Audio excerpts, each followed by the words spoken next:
राम राम राम हरे हरे, हरे कृष्णा कृष्णा कृष्णा हरे हरे, हरे राम राम राम हरे हरे, हरे कृष्णा कृष्णा कृष्णा हरे हरे.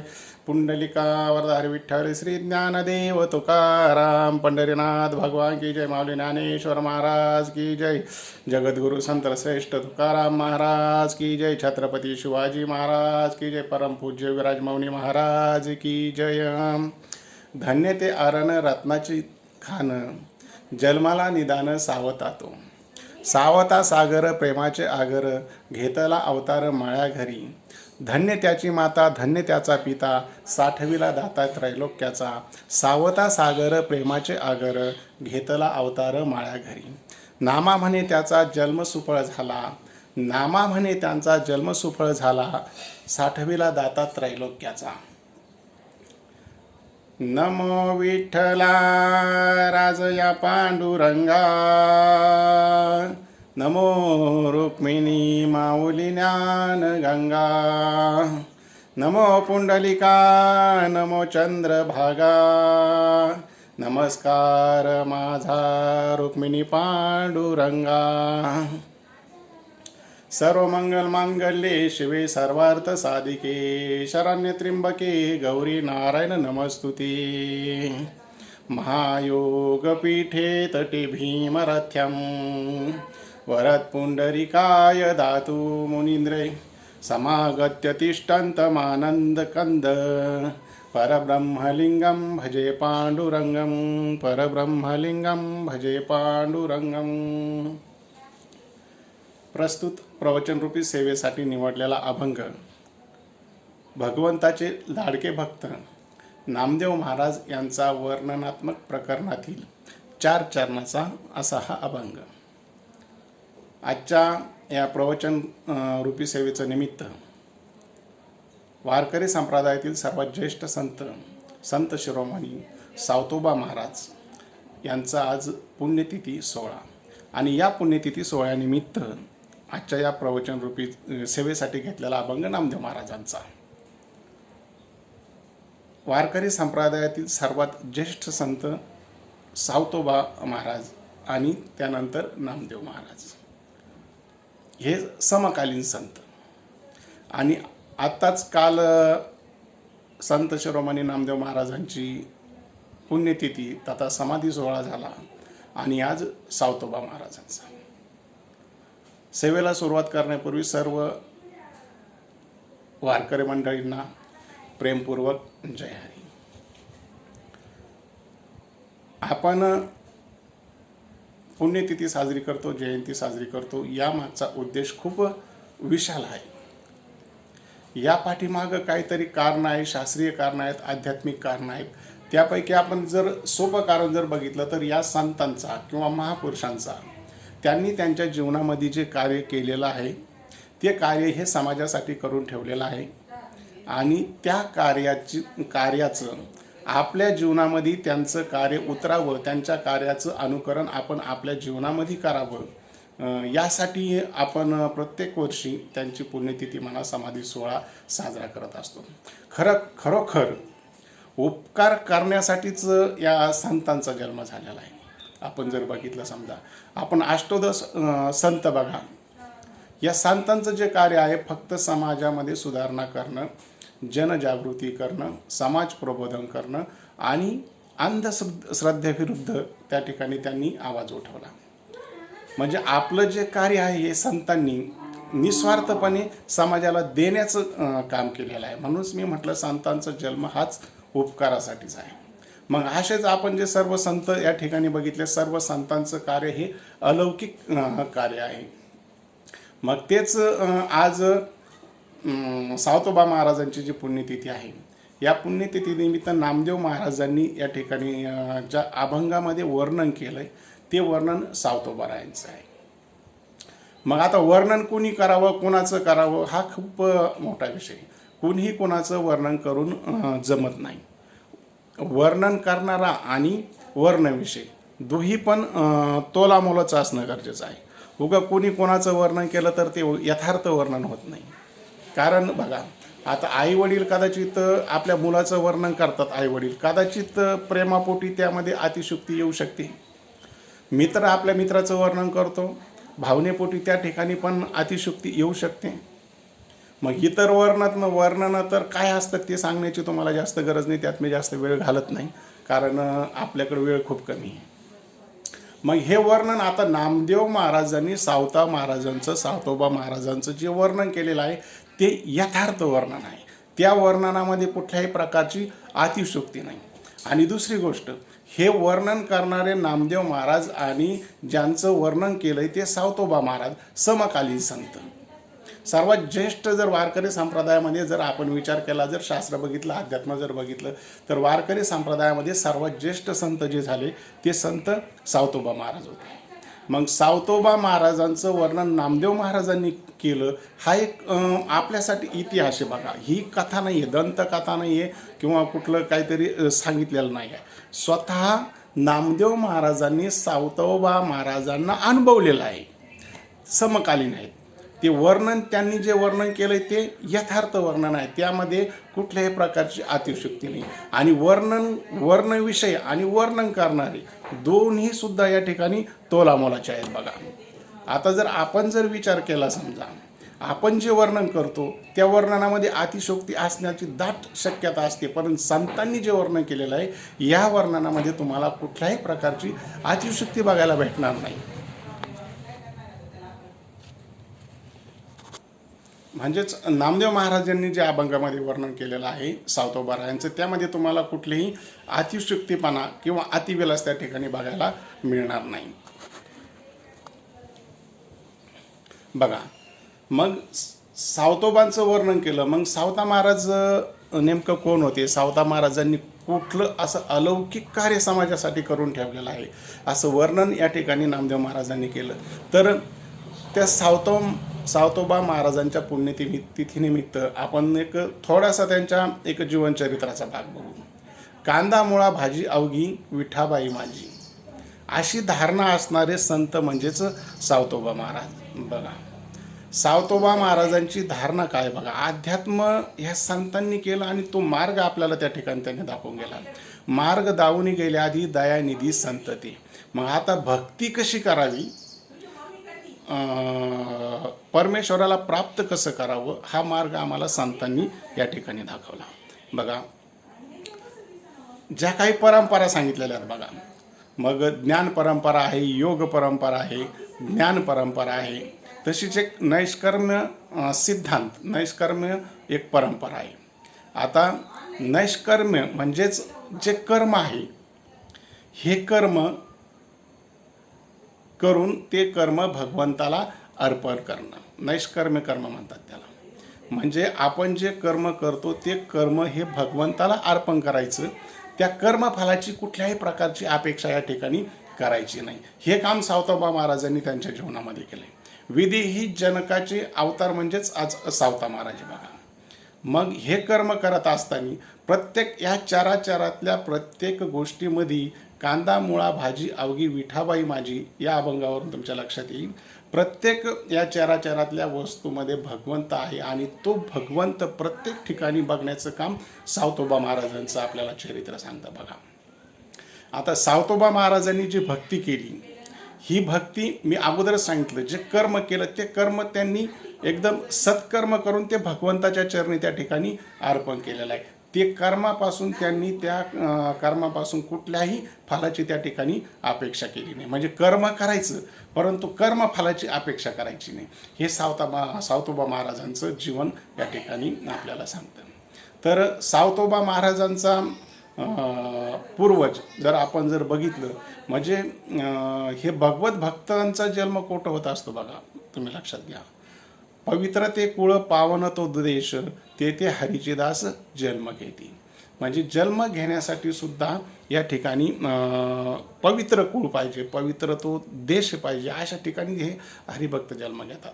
सावतोबांच्या घरामध्ये हा परमार्थ हा काय सावतोबांनी एकट्यानेच केला अशातला नाही आहे. सावतोबांच्या पहिल्या जर आपण 2-3 पिढ्यांचा आढावा घेतला बघितला तर त्यांचे आजोबा नाव त्यांचं देवमाळी. आता देवमाळी हे मूळ यांचं गाव सांगली जिल्ह्यात औस, सांगली जिल्ह्यामध्ये. मग त्या काळामध्ये आता 3-4 पिढ्या झाल्या या गोष्टीला. त्या काळामध्ये परचक्रामुळं दुष्काळ पडला, परचक्र आलं. यामुळं त्या ठिकाणी वरून देवमाळी हे पंढरपूर स्थित जवळ असलेलं गाव अरण या ठिकाणी आले. अरण या ठिकाणी वस्ती करून ते राहावं लागले. अरण्यात असल्यामुळं कदाचित अरण हे नाव त्या ठिकाणी पडलेलं असावं. अरण या ठिकाणी हे देवमाळी वस्ती करून राहू लागले. मग अरण तसं जर बघितलं तर पंढरपूरपासून एक 25-30 किलोमीटरचं अंतर. म्हणजे त्यांचा आणि पांडुरंगाचा त्या ठिकाणी सहवास हा जास्त येऊ लागला. पहिलीच विठ्ठल भक्तीची ओढ मनामध्ये, पांडुरंगाची ओढ, आणि आणखीन त्या जवळ आल्यामुळं त्या भक्तीमध्ये आणखीनच त्या ठिकाणी वाढ झाली. मग देवमाळी ज्यावेळेस अरण या ठिकाणी येऊन राहू लागले, त्या ठिकाणी आपला पिढीजात व्यवसाय, शेती व्यवसाय करावा. म्हणजे पोटासाठी या भूतालावर मी मागच्या भागामध्ये पण सांगितलं होतं की पोटासाठी या ठिकाणी उदीन करावंच लागतं. जो जीव या भूतलावर, पृथ्वी तलावर ज्या जीवानी जन्म घेतला, त्या प्रत्येक जीवाला पोटासाठी उदीन म्हणजेच काम हे करावंच लागतं. मग त्यांचं काम शेतीचं काम करत करत विठ्ठलाची भक्ती करावी, हा त्यांचा बघा पिढीजात असलेला गुणधर्म. मग देवमाळी यांना 2 पुत्र झाले. त्यातले एक परसोबा आणि दुसरे डोंगरोबा, हे 2 मुलं. मग परसोबा आणि डोंगरोबा हे सुद्धा आपल्या वडिलांना शेतामध्ये काम करू लागावं, आणि ती जे संस्कार भक्तीचे झाले होते त्याबरोबरच त्यांनी सुद्धा त्या ठिकाणी नामस्मरण करावं. आता डोंगरोबांचं तर असं सांगतात की तीर्थयात्रेनिमित्त ते जे बाहेर गेले ते पुन्हा आलेच नाही. म्हणजे भगवंताची आंतरिक ओढ कशी असती हे आपल्याला यावरून दिसून येतं. म्हणजे डोंगरोबा महाराजांच्या बाबत आपल्याला जास्त लिखाण या ठिकाणी केलेलं सापडत नाही. फक्त एवढ्याच उल्लेख सापडतो की डोंगरोबा महाराज तीर्थयात्रेनिमित्त गेले आणि पुन्हा आले नाही. म्हणजे त्यांची सुद्धा भक्ती कशी असावी बघा ना तुम्ही. म्हणजे परमेश्वराचा छंद एवढा त्यांच्या मनामध्ये होता की ते एकदा गेल्यानंतर एवढं वैराग्य प्राप्त झालं त्यांना, ते पुन्हा संसाराकडे ते आले नाहीत. आणि मग राहिले परसोबा. मग परसोबांचा विवाह नांगीताई किंवा त्यांना नंगीता असं म्हणतात, त्यांच्यासोबत झाला. मग विवाह झाल्यानंतर हे कुटुंब आपलं दैनंदिन काम करू लागलं. मग या कामासोबतच पंढरपूरची वारी, पिढीजातच ही वारी त्यांची वारी. मग तोच वासा त्यांनी पुढं चालवला. मग हे दाम्पत्य नेहमी आपलं पंढरपूरच्या विठ्ठलाच्या वारीला जात असत. असे बरेच दिवस गेले. बरेच दिवस गेल्यानंतर पोटी संतान नव्हतं, पुत्रप्राप्ती नव्हती. परंतु पंढरपूरच्या पांडुरंगाकडे जाऊन सुद्धा हे यांनी काहीच मागितलं नाही. बघा, यांना संत म्हणतात. जे काही मागतच नाहीत, भक्ती कशी करावी हे संतांकडून शिकावं. म्हणजे देवाला जायचं, देवाची वारी सुद्धा करायची, देवाचं दर्शनही घ्यायचं, मनोभावे रात्रंदिवस देवाचं भजन करायचं. परंतु त्या पांडुरंगाकडं, त्या परमात्म्याकडं कुठल्याही प्रकारची मागणी करायची नाही. आणि हेच खरं संतांचं वैशिष्ट्य होतं. बघा, आपण इतरही संतांचं तुम्ही चरित्र बघा. संतांनी देवाकडं मागणी, सांसारिक गोष्टीची संतांनी देवाकडं मागणीच केली नाही. परंतु यांच्या भक्तीचं कर्ज हा एक सिद्धांत आहे. बघा, यांच्या भक्तीचं कर्ज हे देवावर झालेलं. मग असंच देवाने परसोबांना त्या ठिकाणी विचारलं, तुम्ही काहीतरी मागा. मग आता मागा म्हटल्यानंतर साक्षात परब्रह्म, विटेवरचे मालक आपल्याला मागा म्हणतात. बघा, आपण त्यांना मागतो, याला जीव म्हणतात. मागणं हा स्वभाव कोणाचा? जीवाचा स्वभाव आहे. जीवाने नुसतं मागत राहावं. परंतु परसोबांनी या ठिकाणी काहीच मागितलं नाही. भगवंतांनी सांगितलं काहीतरी मागा. मग त्यावेळेस सांगितलं, देवा तुमची भक्ती करणारा एखादा पुत्र आमच्या कुळामध्ये द्या. झालं. मग त्यानंतर सावतोबा महाराजांचा जन्म आहे. बघा, या ठिकाणी एक आपल्याला महत्त्वाचा सिद्धांत प्राप्त होतो. चांगला पुत्र जन्माला येण्यासाठी एकतर तुम्हाला देवाचा आशीर्वाद लागतो किंवा संतांचा आशीर्वाद लागतो. पवित्र तो देश पावन ते कुळ तेथे हरीची दास जन्म घेती. म्हणजेच हे देवाच्या आशीर्वादानं परसोबा आणि नांगीताताई यांच्या उदरी सावता महाराजांचा या ठिकाणी जन्म झाला. मग सावतोबांचा जन्म झाल्यानंतर आता घरातलं वातावरण हे भक्तिमयच वातावरण होतं. वडिलाबरोबर आपलं शेतीमध्ये काम करावं आणि विशेष म्हणजे बालपणीच सावतोबा महाराजांना बालपणीच भगवान विठ्ठलाचं दर्शन झालेलं. ही एक त्यांच्या जीवनामधील एक अलौकिक गोष्ट. अगदी लहानपणीच त्यांना विठ्ठलाचं दर्शन झालेलं. मग आपलं दैनंदिन काम करत असताना, दैनंदिन काम म्हणजे अगोदरच मी सांगितलं, कांदा मुळा भाजी अवघी विठाबाई माझी. म्हणजे प्रत्येक गोष्टीमध्ये जर विठ्ठलाला जर पाहणारे सावता महाराज होते. कर्म सावता महाराजांचं असं होतं, कर्म करायचं परंतु कर्मफलाची त्या ठिकाणी बिलकुल अपेक्षा करायची नाही.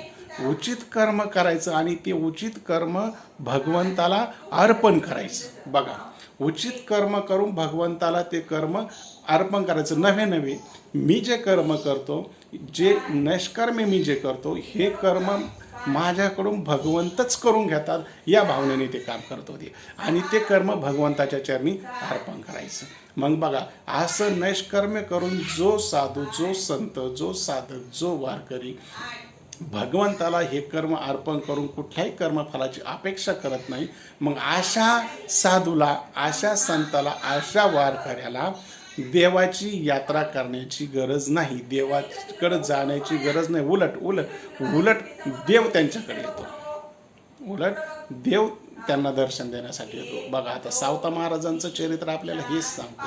सावतोबांनी पंढरीची वारी केली नाही असं नाही.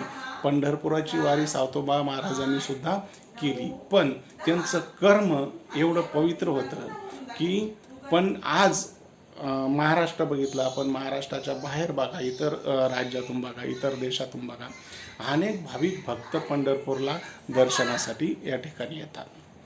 पण अनेक दिंड्या 200, 300, 400, 500 किलोमीटरवरून दिंड्यासुद्धा त्या ठिकाणी येतात. परंतु सावतोबा महाराजांची दिंडी पंढरपूरला जात नाही. उलट पांडुरंगाची पालखी ही सावता महाराजांना पुण्यतिथीच्या दिवशी त्या ठिकाणी भेटायला येते. बघा, म्हणजे पुण्यतिथीच्या दिवशी पांडुरंगाची पालखी अरण या ठिकाणी मुक्कामाला असते. म्हणजे एवढं कर्म हे सावता महाराजांचं आहे. म्हणून नामदेव महाराजांनी वर्णन केलं, धन्य ते अरण रत्नाची ती खाणं, धन्य ते अरण रत्नाची खाणं, जन्माला निदान सावतातो. बघा, म्हणजे ते आरण जे गाव आहे, हे आरण गाव खरोखरच धन्य आहे. धन्यता त्यांनी त्या ठिकाणी आरणला दिली.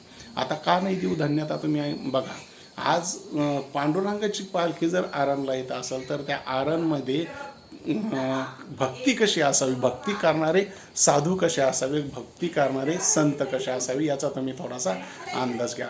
धन्य ते आरण रत्नाची खाणं, जन्माला निदान सावतातो. म्हणजे आरणला नामदेव महाराजांनी त्या ठिकाणी धन्यता दिली. बघा, आरण या ठिकाणी सावतोबा महाराजांचा जन्म झाला तर आरण तीर्थ झालं. बघा, हे संतांचं वैशिष्ट्य आहे. ज्या गावामध्ये त्या संतांचा जन्म झाला ते गाव तीर्थ झाली, तीर्थ.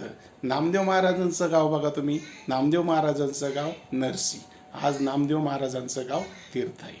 त्यानंतर सांगतो जनाबाईचं गाव गंगाखेड, गंगाखेड त्या ठिकाणी तीर्थ झालं. ज्ञानेश्वर महाराजांचा जन्म झाला आपेगावमध्ये, ते आपेगाव तीर्थ आहे. ज्ञानेश्वर महाराजांनी समाधी घेतली, संजीवन समाधी घेतली ज्ञानेश्वर महाराजांनी आळंदीला, ते आळंदी गाव तीर्थ आहे.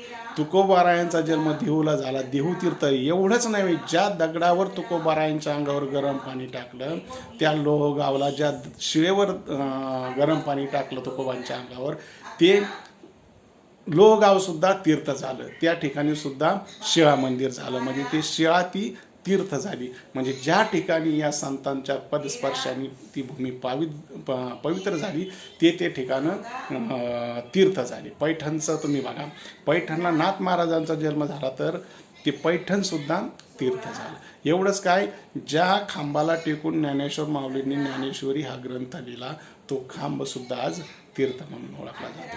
म्हणजे असं अलौकिक कार्य हे संतांचं आहे. धन्य ते आरण रत्नाची ती खाणं. मग हे रत्न कोणकोणते होते? मग पुढं चालून सावतोबा महाराजांचा विवाह झाला. मग भेंडी या गावचे भानवसे यांची कन्या जनाबाई यांच्यासोबत सावतोबांचा विवाह झाला. मग विवाहानंतर सावतोबांना नागू आणि विठ्ठल ही 2 अपत्ये, एक मुलगा आणि एक मुलगी. नागूलाच रुक्मिणीसुद्धा असं नाव आहे. मग ही 2 अपत्ये. मग आता हे बघा रत्न बघा तुम्ही. अगोदर देऊ माळी, त्यानंतर परसोबा, डोंगरोबा, त्यानंतर नागू आणि विठ्ठल, ही अशी अनेक रत्न हे यांच्या घरामध्ये तयार झाली. आणि त्यातलं चमकणारा हिरा म्हणजेच सावतोबा आहे. धन्य ते आरण रत्नाची खाणं, जन्माला निदान सावतातून. म्हणजे अशा प्रकारे आरणला नामदेव महाराजांनी त्या ठिकाणी धन्यता दिली असं नामदेव महाराजांनी या ठिकाणी सांगितलं आहे. आता जर सावतोबा महाराजांच्या जन्माविषयी जर बघितलं आपण तर त्रेता द्वापार युगातील संबंध त्या ठिकाणी लागतो. बघा, भगवान श्रीकृष्णाची आणि सावतोबांची ही मागच्या जन्मातली भेट आहे. बघा, आता तो कथा भाग मी या ठिकाणी जास्त आपल्याकडे वेळ कमी असल्यामुळे या ठिकाणी मी सांगत नाही. पुढं आपल्याला वेळ भेटल्यानंतर बघूया. सावतोबा महाराजांचं जीवन एवढं सुंदर आहे. आपल्या कर्मामध्येच देव पाहणं हे सावतोबा महाराजांचं काम. मग हे जीवन जगत असताना सावतोबा महाराजांच्या जीवनामध्ये सुद्धा संकट आली, दुःख आलं, लोकांनी त्रास दिला. प्रत्येक संताचं जीवन बघा तुम्ही. प्रत्येक संताचं जर आपण जीवनचरित्र जर बघितलं तर त्रास देणारे हे प्रत्येक संताला समाजाने त्रास दिलेला आहे, दिला नाही असं नाही. तसे प्रसंग सावतोबा महाराजांच्या जीवनामध्ये सुद्धा अनेक आले. आता त्यांच्या जीवनातील प्रसंग आपण जर बघितलं तर म्हसोबा, जमिनीच्या मध्यभागीतला जो म्हसोबा आहे तो म्हसोबा त्यांनी बांधावर नेऊन ठेवला. मग या गोष्टीवरून बी त्यांना असा त्रास देण्यात आला की खूपच त्रास त्या ठिकाणी त्यांना देण्यात आला. मग हा त्रास देत असताना त्यांचे गुरंढोरे पेटवून लावणे, उभ्या पीक त्यांचं पेटवून देणे, असे अनेक प्रकार त्यांच्या जीवनामध्ये झाले.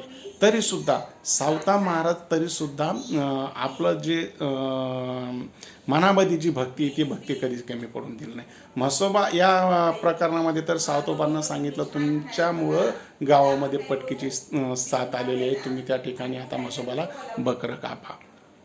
त्यावेळेस सावतोबांनी समाजामध्ये सांगितलं, लोकांना सांगितलं, एका मला सांगा तुम्ही देवाला प्रसन्न करण्यासाठी एका जीवाचा बळी देवाला द्यायचं, मग दुसऱ्या जीवाला प्रसन्न करण्यासाठी एका जीवाचा बळी देणं हे देवाला आवडेल काय? मला सांगा तुम्ही.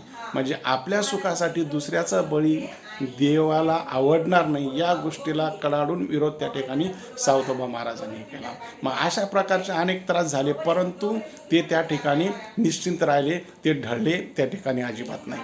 म्हणजे आणि दुसरी गोष्ट, सावतोबा महाराज आपलं जीवन जगत असताना त्यांना जडीबुटीचं ज्ञान होतं. मग हे जडीबुटीचं ज्ञान त्यांनी आपल्या जीवनामध्ये निस्वार्थपणे आजारी लोकांची त्या ठिकाणी सेवा केली. मग त्यांना साथ देणारे असो किंवा त्यांना विरोध करणारे असो, त्यांना शिव्या देणारे असो किंवा आणखीन शेत पेटवणारे असो, अनेकांना ज्या ज्या वेळेस गरज पडली त्या त्यावेळेस सावता महाराजांनी त्या ठिकाणी उपचार केले. अनेकांना सतत प्रेम देण्याचं काम सावता महाराजांनी केलं. नामदेव महाराज अभंगाच्या 2ऱ्या चरणात म्हणतात, सावता सागर प्रेमाचे आगर, घेताला अवतार माळ्या घरी. म्हणजे असं हे निश्चित प्रेम देण्याचं काम महाराजांनी केलं. आता देव सुखाचे आगर देव आहेत बघा, सर्व सुखाचे आगर, परंतु प्रेमाचा सागर मात्र सावता महाराज आहे. सावता महाराजांना सागराची, या ठिकाणी सावता महाराजांच्या प्रेमाला सागराची उपाधी दिली. सागर तरी केव्हा केव्हा खवळेल, परंतु सावतोबा महाराज एवढे शांत होते, त्यांनी आपकार्यावरही उपकार करण्याचं काम त्या ठिकाणी केलं. आणि जे आपकार्यावरही उपकार करतात इति नाम संत, त्यांनाच संत या ठिकाणी म्हणतात. फक्त पुढं करणाऱ्यांसाठीच त्यांनी त्या ठिकाणी आपलं काम केलं नाही, तर सर्व जणांना सोबत घेऊन सावतोबा महाराज आपलं जीवन व्यतीत करत होते. आपण जर बघितलं तर सावतोबा महाराजांचं जीवनामध्ये जो त्यांनी जे कर्म केलं हे सत्कर्म होतं.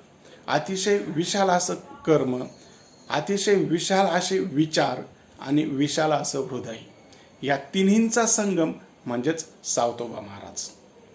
म्हणजे जे कर्म करायचं ह्या कर्मातून देवाची प्राप्ती करायची, एवढं पवित्र कर्म सावतोबा महाराजांचं होतं. एवढंच काय, सावतोबा महाराजांचा मळा एवढा पवित्र होता की त्या मळ्यामध्ये साक्षात विटेवरचे मालक सावतोबा महाराजांना भेट देण्यासाठी आले. काय भक्ती असावी, म्हणजे आपण जे काम करतो त्या कामातच माझा विठ्ठल आहे, माझा देव आहे. मग अशा भक्ताला भेट देण्यासाठी सावता महाराजांच्या जीवनातील हा प्रसंग आहे. बघा, आपण याचा जर एक अंतर्मुख होऊन जर विचार केला तर भक्ती कोणत्या टोकाची करावी लागती. आपण परमेश्वराकडे जातो, परंतु सावतोबा महाराजांच्या घरी नाही, सावतोबा महाराजांच्या शेतामध्ये मळ्यामध्ये परमेश्वर सावतोबा महाराजांना भेट देण्यासाठी आले. म्हणजे किती तेजस्वी मळा सावता महाराजांचा असेल.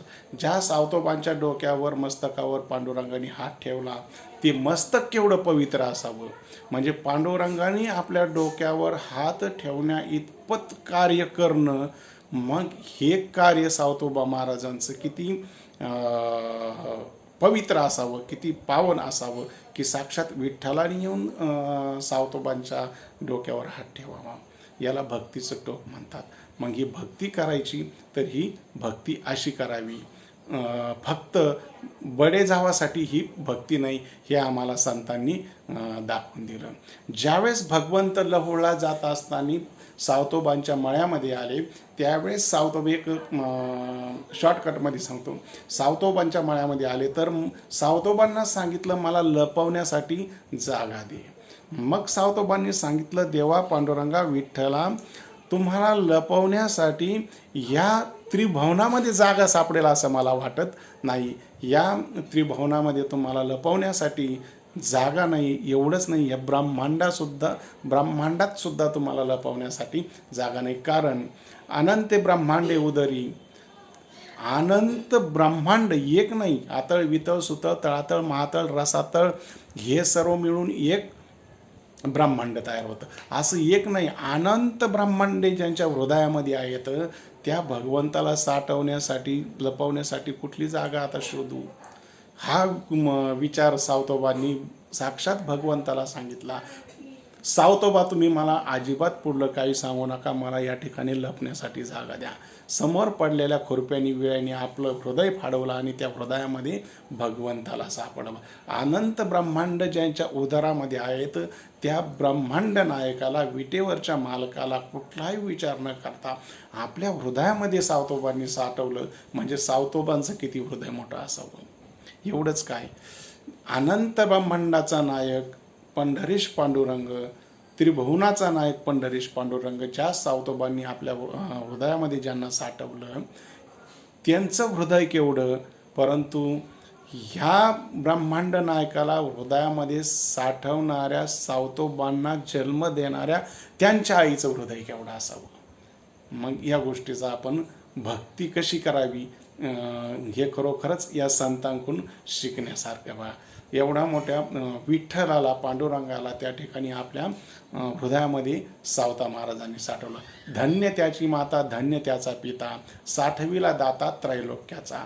त्रैलोक्याचा दाता साठवण्याचं महान कार्य हे सावतोबारायांनी आपल्या जीवनामध्ये केलं.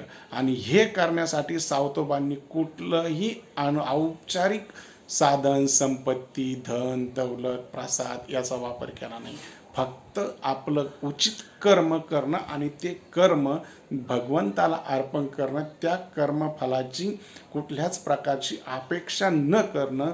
म्हणून सावतोबांच्या मळ्यात, सावतोबांच्या मस्तकावर हात ठेवण्यासाठी जगाचा बाप विठ्ठल त्या ठिकाणी शेतामध्ये आले आणि सावतोबांच्या हृदयामध्ये जाऊन बसले. भक्ती अशी करावी. नामदेव महाराज म्हणतात, धन्य त्याची माता, धन्य त्याचा पिता, साठविला दाता त्रैलोक्याचा. खऱ्या अर्थाने त्रैलोक्याचा दाता आपल्या हृदयामध्ये सावतोबांनी त्या ठिकाणी साठवला. नामा म्हणे त्याचा जन्म सुफळ झाला, नामा म्हणे त्यांचा जन्म सुफळ झाला, उद्धारियला वंश माळी याचा. म्हणजेच बघा, आपल्या जन्मामध्ये येऊन आपल्या जन्म सफल होणं हे कशावरून ठरवलंय, कशावरून नामदेव महाराज म्हणतात जन्म सफळ झाला. अहो, ज्या भगवंतापुढं लाखोनी कोटीनी भाविक येऊन दर्शनासाठी रांगा लावतात, ते भगवंत सावतोबांच्या हृदयामध्ये जाऊन बसतात. म्हणजे बघा, नामा म्हणे त्याचा जन्म सुफळ झाला. मग याच्यापेक्षा अजून कुठलं भाग्य लाभणं गरजेचं आहे. एवढंच नाही, नामा म्हणे त्यांचा जन्म सुफळ झाला, उद्धारियला वंश माळी याचा. स्वतःचा तर उद्धार केला, परंतु आपल्या सर्व समाजाचा सुद्धा त्या ठिकाणी सावतोबारायांनी उद्धार केला.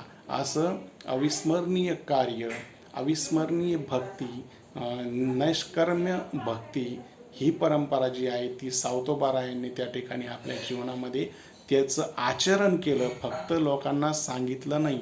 अभंग सावतोबारायांनी पण लिहिले, स्वतःच्या अभंगावर कीर्तन करत. आणि काशीबा गुरव यांनी सावतोबा महाराजांच्या अभंगाचं लेखन त्या ठिकाणी केलेलं आहे. ते स्वरचित अभंगावर सुद्धा महाराज कीर्तन करत आणि त्यांचेच अभंग लिहिले काशीबा गुरवनी, आणि त्या अभंगावर सुद्धा महाराजांनी कीर्तनं केली. परंतु कीर्तन करताना जी भक्ती सांगितली त्यामध्ये त्यांचं सर्वात महत्त्वाचं होतं फक्त आचरण. जे आचरण होतं फक्त इतरांना सांगितलं नाही, तर ते खऱ्या अर्थाने भक्ती जगले, देव जगले. देवाला कसं आपल्याकडं आणावं हे जर ज्याला असं वाटत असेल त्यांनी सावता महाराजांची भक्ती पाहावी.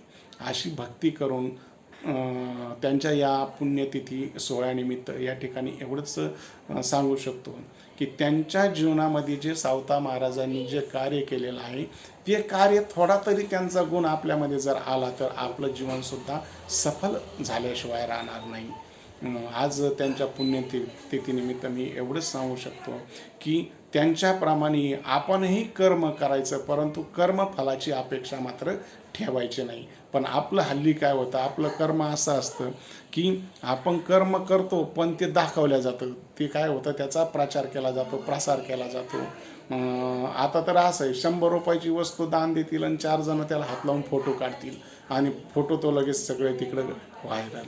म्हणजे दान द्यायचं पण त्याचा, परंतु हे सावता महाराजांनी केलेलं नाही. हे केलं ते त्यांनी झाकवलं, उलट ते वर आणलं नाही. जे कर्म केलं ते विठ्ठलच माझ्याकडून करून घेतात, देवच माझ्याकडून करून घेतात, ही भावना ठेवून त्यांनी कर्म केलं आणि ते कर्म विठ्ठलाच्याच चरणी अर्पण केलं. म्हणून विठ्ठलाला सावतोबांच्या हृदयामध्ये जाऊन बसावं लागलं. हाच आदर्श आपण आपल्या जीवनामध्ये घेतला तर आपलं जीवनसुद्धा सफल झाल्याशिवाय राहणार नाही. झालेली सेवा सावतोबांच्या चरणी या ठिकाणी अर्पण करून सेवेला पूर्णविराम देतो. विठ्ठल विठ्ठल विठ्ठल विठ्ठल विठ्ठल.